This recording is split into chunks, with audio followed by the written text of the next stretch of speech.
faire son travail et de faire en sorte que des jugements exécutoires puissent être exécutés et que je puisse avoir mes enfants. Mesdames et messieurs, vous vous souvenez de ce papa, de ce reportage? Restez avec nous, il a un message à nous transmettre.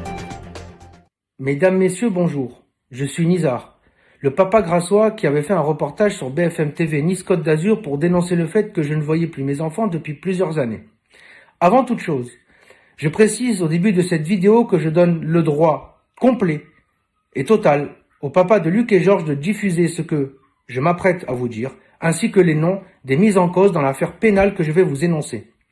En effet, ce que vous allez voir maintenant n'est pas de l'IA, mais bel et bien de la réalité.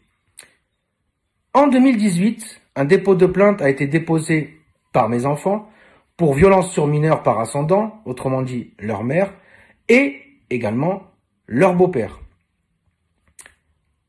Une chose éloquente, comme vous le voyez, je suis convoqué pour une première audition de partie civile en 2026, soit 8 ans après les faits. Donc un juge d'instruction ne daigne que se saisir de cette affaire que même moi, j'ai envie de dire j'ai oublié, et se préoccupe du sort de mes enfants 8 ans après.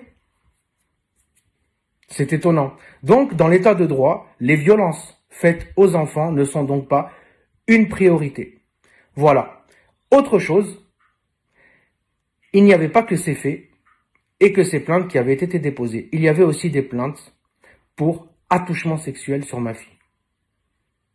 De façon éloquente, comme vous pouvez le voir, et ce n'est pas de l'IA, mais la réalité, cela n'apparaît pas.